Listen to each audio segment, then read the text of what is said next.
എത്ര? 80. 100 വെച്ചോ. ഇന്ന് രണ്ടിലൊന്ന് അറിഞ്ഞിട്ട് തന്നെ കാര്യം.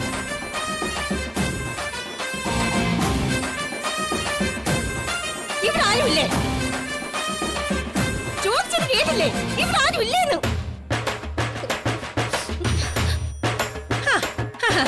അച്ഛൻ ഇവിടെ ഇരിക്കായിരുന്നോ? ഞാൻ കണ്ടില്ലായിരുന്നു. വേലയും കൂലിയൊന്നും ഇല്ലാതായില്ലേ? എന്നെ ഇപ്പൊ ചിലരൊന്നും കാണാറേ ഇല്ല. അഥവാ കണ്ടാൽ തന്നെ കണ്ട ഭാവം നടിക്കാറുമില്ല. പ്രവൃത്തി ദോഷം. മോൾ എന്തെങ്കിലും പറഞ്ഞോ? ഒന്നും പറഞ്ഞില്ല. പറഞ്ഞാലും ശരിക്കും കേൾക്കാൻ പറ്റാത്തൊരവസ്ഥയുണ്ട്. മോളെന്താ അതിരാവിലെ വന്നത്? അല്ല, നിനക്കെന്തോ ഇഷ്ടക്കേടുണ്ടെന്ന് തോന്നുന്നല്ലോ. തോന്നുന്നുണ്ടോ? ഇഷ്ടക്കേടല്ലാതെ ഇഷ്ടം തോന്നുന്ന എന്തെങ്കിലും കാര്യം ഇവിടെ നടക്കുന്നുണ്ടോ? സന്തോഷം നിറഞ്ഞ മനസ്സോടെ ഇവിടെ കയറി വരാനുള്ള ഒരു സന്ദർഭമെങ്കിലും ഉണ്ടായിട്ടുണ്ടോ?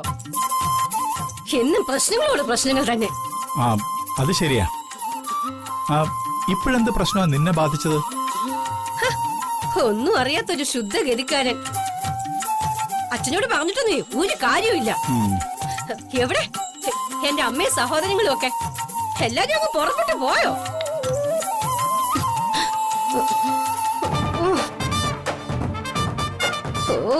കണി കാണാൻ കൊള്ളാത്ത ഈ നശിച്ച കിളവിയെ തന്നെ കെട്ടിയെടുത്തല്ലോ.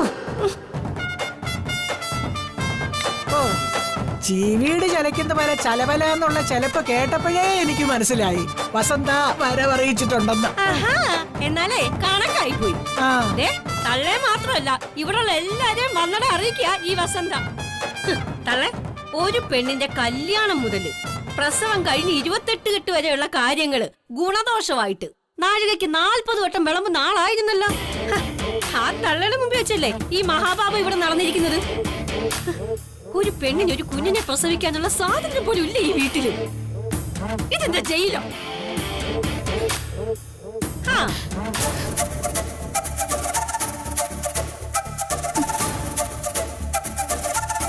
ഇവള് മനഃപൂർവ്വം ചെയ്തതാ.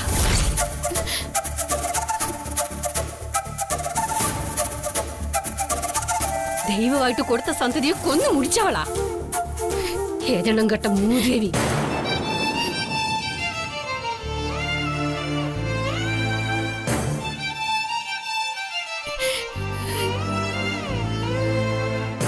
വന്ദനമ്മേ, നമുക്ക് പോവാം. വിളിച്ചോട്ട് പോടി നിന്റെ ഈ വളർത്തു പിള്ളേ. വസന്തേ, മതി. ഈ പ്രശ്നത്തെ ചൊല്ലി അത്യാവശ്യത്തിനുള്ള ഒച്ചപ്പാടും ബഹളമൊക്കെ ഇവിടെ നടന്നു കഴിഞ്ഞിട്ടുണ്ട്. എന്തൊക്കെയായാലും നഷ്ടപ്പെട്ട കുഞ്ഞിനെ തിരിച്ചു കിട്ടില്ലല്ലോ.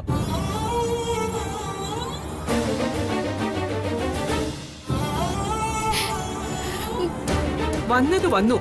ഇനി എല്ലാ ദുഃഖങ്ങളും സഹിച്ച് സമാധാനായിട്ട് ഇരിക്കാൻ വേണ്ടത്. എന്നാലേ അങ്ങനെ സമാധാനമായിട്ടിരിക്കാൻ ഞാൻ തീരുമാനിച്ചിട്ടില്ല. എനിക്ക് 2 പെൺമക്കളാ. ഗർഭം കലക്കുന്ന പാരമ്പര്യമുള്ള കുടുംബത്തിലെ കുട്ടികളാണെന്ന് അറിഞ്ഞാലേ അവരെ ആരെങ്കിലും കൈയേക്കുവോന്ന്. ഇവളെ പോലെ മുച്ചി മുതുക്കാട്ടി നിക്കേയുള്ളൂ. ആ സങ്കടവും ദണ്ണും ഉണ്ടമ്മ എനിക്ക്. പറയേണ്ടതൊക്കെ ഞാൻ പറഞ്ഞിട്ടേ പോവൂ. അതുകൊണ്ട് ഒരു പ്രയോജനമില്ല ചേച്ചി. എന്തൊക്കെ ചെയ്തു കൂട്ടിയാലും എന്നും എപ്പോഴും അമ്മ വന്ദനേച്ചിയുടെ കൂടെ തന്നെയാ.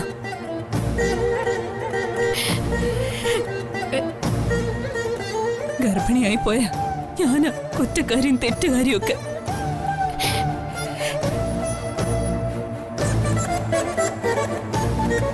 ഞാനെല്ലാം സഹിച്ചോളാം.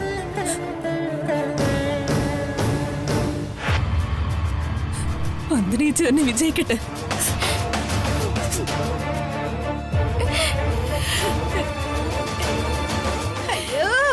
കണ്ടിട്ട് അവള് പൂക്കണ്ണീര് പൊഴിക്കുന്നത്.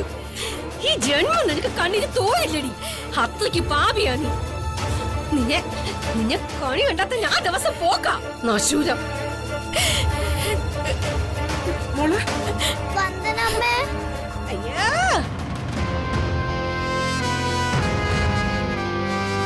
അമ്മ അമ്മയുടെ സ്ഥാനം നൽകി സ്നേഹിക്കുകയും ബഹുമാനിക്കുകയും ചെയ്ത ചേച്ചി തന്നെ എന്നോട് ഈ ദ്രോഹം ചെയ്യുമെന്ന് ഞാൻ തീരെ പ്രതീക്ഷിച്ചില്ല. ഇല്ലേ? ഇപ്പോഴെങ്കിലും നിനക്ക് മനസ്സിലായില്ലേടാ വന്ദന ആരാണെന്ന്. അവള് കൊള്ളരുതാത്തവളാണ്, കുടുംബദ്രോഹിയാണെന്നൊക്കെ വേണ്ട സമയത്ത് ഞാൻ മുന്നറിയിപ്പ് തന്നതല്ലേ. അപ്പൊ വന്ദനയുടെ ഭാഗം ചേർന്ന് കൈയടിച്ചവനല്ലേടാ നീ.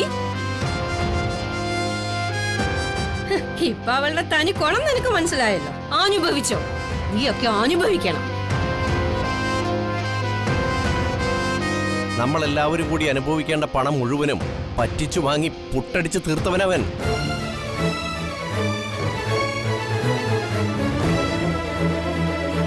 പ്രകാശേട്ടാ വേണ്ട, ആരുടെയും ഗുണവും ദോഷമൊന്നും നമ്മൾ പറയണ്ട.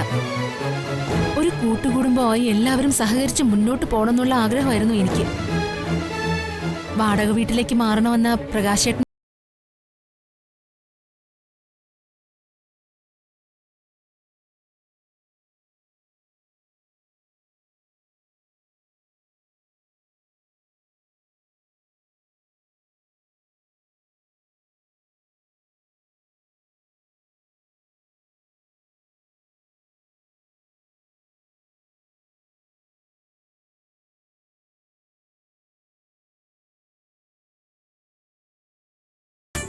ഞാൻ വീട്ടിൽ നിന്ന് ഇറങ്ങിയതാ, പച്ചവെള്ളം പോലും കുടിച്ചിട്ടില്ല. വിശന്നിട്ടാക്കി കുടഞ്ഞു കരിയുക. ഇവിടെ രാവിലെ എന്തുവടി ഉണ്ടാക്കിയത്? എന്താണെങ്കിലും വേണ്ടിയില്ല, വിശന്നിട്ട് വയ്യ. വാ നമുക്ക് പോയി നോക്കാം. അവന്റെ ഒരു കോപ്രായം. ഇനി എന്ത് കാണാൻ നിക്കാടാ, വാ.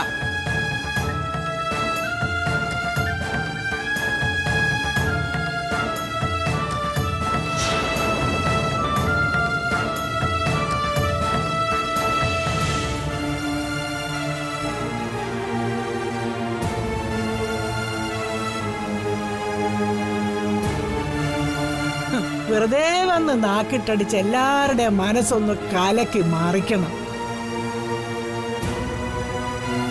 എന്നിട്ട് മൂക്കുമുട്ട വെട്ടി വിഴുകി സ്ഥലം വിടണം. അതാണ് വസന്ത. ഇന്നത്തെ പതിവ് പരിപാടികളൊക്കെ കഴിഞ്ഞു. ഇനി കുറെ നാളത്തേക്ക് പേടിക്കണ്ട മാധവ. അല്ലെങ്കിലും വസന്തയെ പോയൊരു മോള് നമുക്കിപ്പോ ആവശ്യമാണമ്മേ. കുത്തുവാക്ക് കേൾക്കാനാണോ? അതിനവള് പറയുന്നൊന്നും കുത്തുവാക്കായിട്ട് ഞങ്ങൾക്ക് തോന്നില്ലല്ലോ. മനസ്സാകെ മരവിച്ചിരിക്കയല്ലേ. പിന്നെന്താ വസന്തയെ കൊണ്ടൊരു ഗുണം? അവള് വന്നു പോകുന്നവരെ വീടിന് ഒരു ഒച്ചയും ബഹളമൊക്കെ ഉണ്ട്.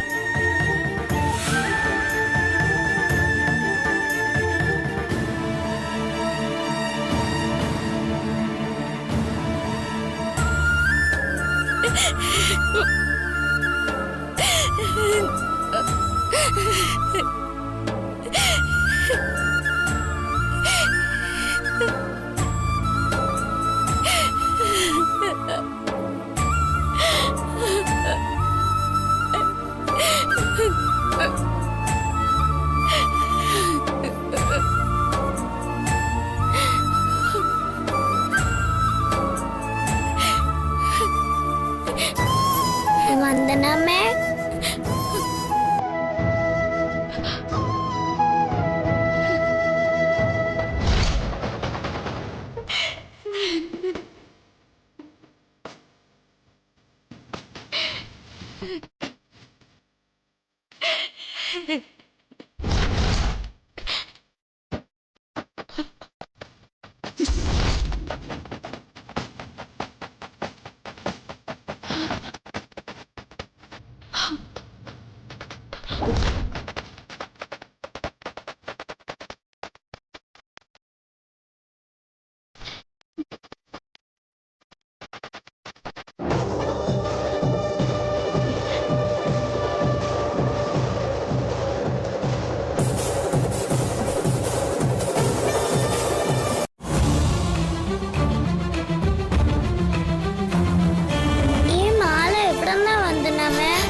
എപ്പോഴാ വാങ്ങിയത്? ഇതുപോലെ ലോക്കറ്റ് ഇട്ട മാല സുചിത്ര ആന്റിക്കുണ്ടല്ലോ.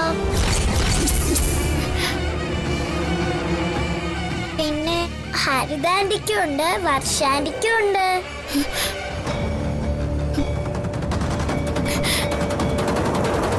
അച്ചമ്മയ്ക്കുണ്ടല്ലോ. പക്ഷെ ദിയമ്മള് വന്ദനമ്മയുടെ കഴുത്തില് ആദ്യമായിട്ടാ കാണുന്നത്.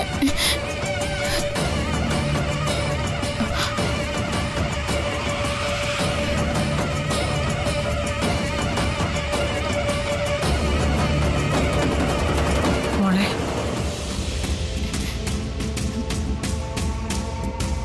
വസന്ത ചേച്ചി വല്ലാതെ വേദനിപ്പിച്ചു അല്ലേ? വസന്ത ചേച്ചിയുടെ ഈ സ്വഭാവം നിനക്ക് അറിയാവുന്നതല്ലേ? പോട്ടെ മോളെ. വസന്ത അപ്പോഴത്തെ ദേഷ്യത്തിന് എന്തൊക്കെയോ പറഞ്ഞു പോയതാ. ഒന്നും മനസ്സിൽ വെച്ചിട്ടാവില്ല. മോൾ അതൊക്കെ അങ്ങ് കളഞ്ഞേക്ക്. അച്ഛമ്മേ, ദിയമ്മൾക്കൊരു കാര്യം പറയാനുണ്ട്.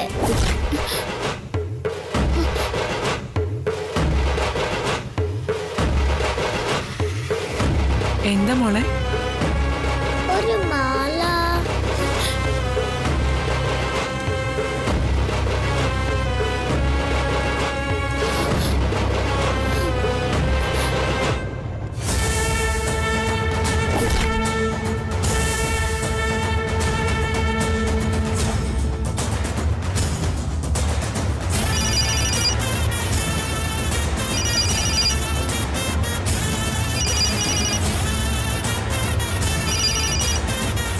ഹലോ,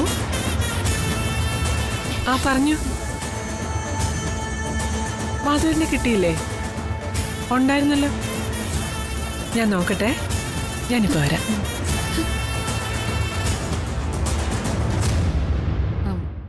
മോളെ, മോൾക്ക് എന്താ പറയാനുള്ളത്?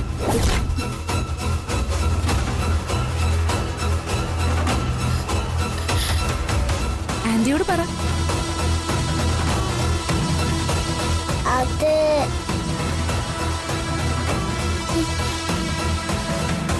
മാല.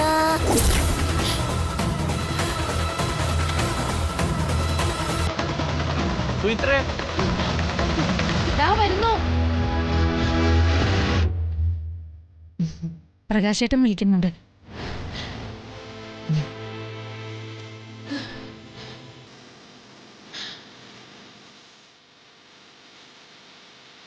മോളെ, എന്റെ കഴുത്തിൽ ഇന്നൊരു മാലയുണ്ടെന്ന കാര്യം മോൾ ആരോടും പറയരുത്. പറഞ്ഞ എന്താ വന്ദനമ്മേ? ഞാൻ അച്ഛമ്മയോട് പറയാൻ തുടങ്ങിയതാ. അയ്യോ, പറയരുത്. ഇത് പുറത്ത് പറയേണ്ട സമയമാവുമ്പോ വന്ദനമ്മ മോളോട് പറയാം. അപ്പൊ മോള് പറഞ്ഞാ മതി. ഇന്ന് പറഞ്ഞു പോരാ. മോള് വന്ദനമ്മയ്ക്ക് സത്യം ചെയ്തു തരണം. വന്ദനമ്മയ്ക്ക് തലയിൽ കൈവച്ച് സത്യം ചെയ്തു തരണം.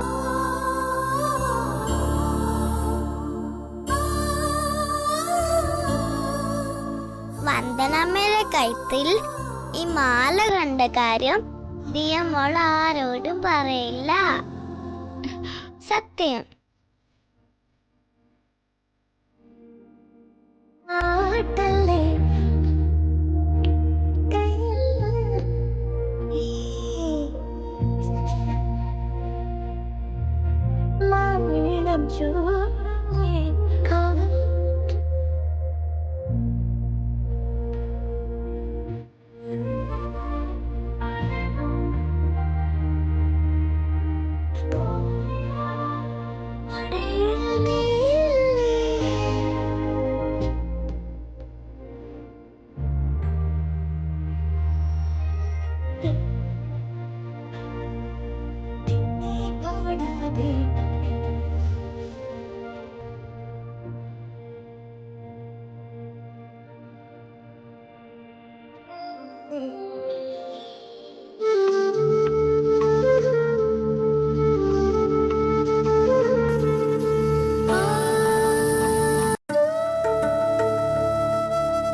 എന്റെ കൃഷ്ണ ഗുരുവായൂരപ്പ ഭഗവാനെ, ഈ വീട്ടിൽ നിന്നെ ഉള്ളൊഴിഞ്ഞ് പ്രാർത്ഥിക്കുന്നവരാ ഞങ്ങളെല്ലാവരും. ഇഷ്ടഭക്തരെ വല്ലാതെ പരീക്ഷിക്കുന്നവനാ ഭഗവാനെ നിങ്ങൾക്കറിയാം. ഇവിടെ എല്ലാവരെയും നീ പരീക്ഷിക്കുന്നുണ്ട്.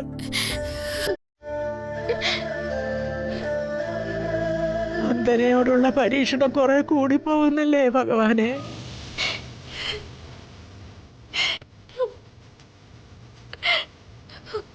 അത്രത്തോളം ആ കുട്ടിയെ പരീക്ഷിച്ച് തളർത്തണം എന്റെ ഭഗവാനെ. ആ കുട്ടിക്കൊന്ന് ശ്വാസം വിടാനുള്ള അവസരമെങ്കിലും നീ കൊടുക്കണേ ഭഗവാനെ. എന്റെ കൃഷ്ണ ഗുരുവായൂരപ്പ ഭഗവാൻ.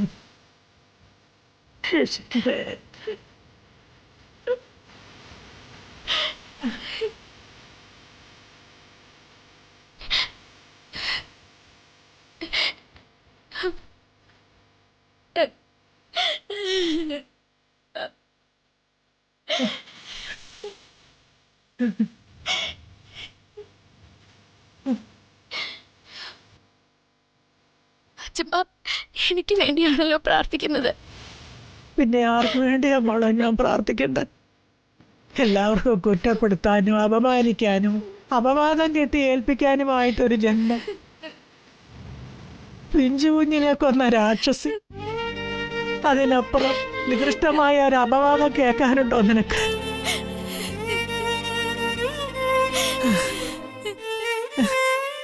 മോളെ, എനിക്കിപ്പോ ബലമായ സംശയം ഇത് ചെയ്തത് മനോജാണോന്നാ.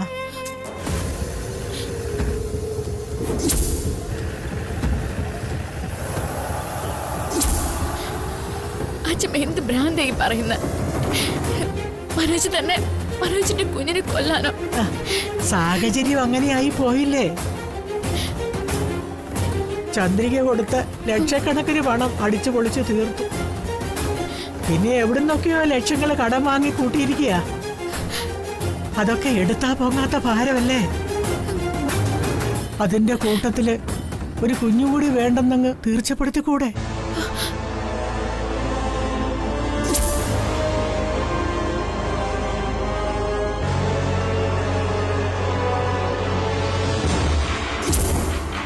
പ്രസവ ചെലവും കുഞ്ഞിന്റെ സംരക്ഷണ ചെലവും കൂടിയൊക്കെ ആകുമ്പോൾ കാശ് എത്രമാത്രം ഉണ്ടാക്കണം.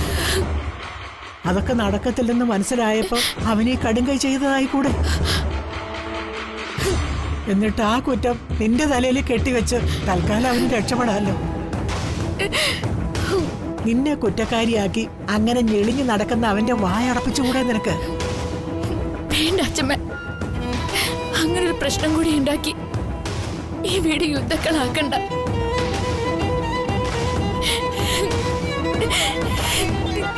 സത്യം ദൈവം തന്നെ തെളിയിക്കട്ടെ.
പോയി മോനെ.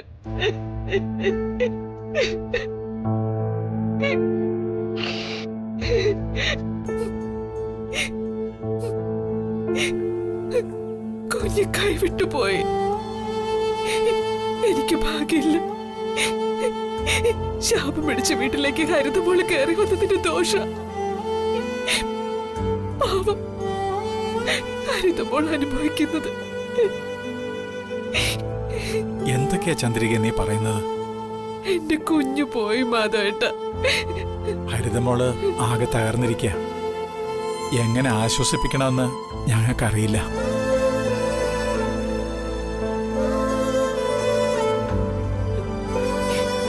ഞങ്ങളാരും അങ്ങോട്ട് ചെല്ലുന്നത് പോലും അവർക്ക് ഇഷ്ടമല്ലാത്ത അവസ്ഥയാ. എനിക്ക് മനസ്സിലാവുന്നുണ്ട്. എന്തായാലും ഞാൻ ഹരിത ഒന്ന് കണ്ടിട്ട് വരാം.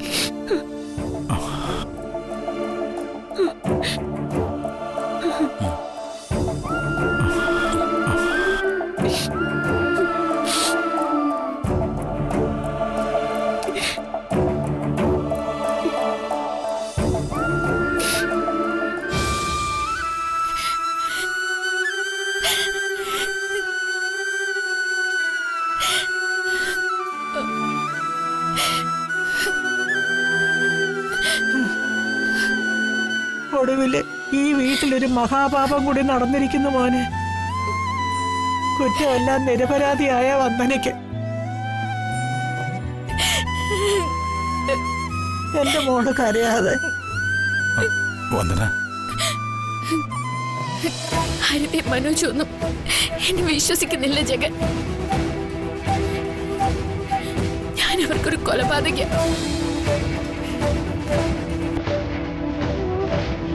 അറിഞ്ഞുകൊണ്ട് ഞാൻ ഒരു തെറ്റും ചെയ്തിട്ടില്ല. ദൈവത്തെ സാക്ഷിയാക്കി ഞാൻ പറയാ, ഞാൻ നിരപരാധിയ.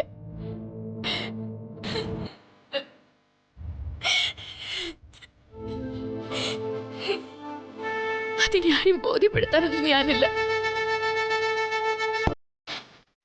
എല്ലാവരുടെ മനസ്സിൽ അങ്ങനെയാണെങ്കിൽ അതങ്ങനെ തന്നെ ഇരിക്കട്ടെ.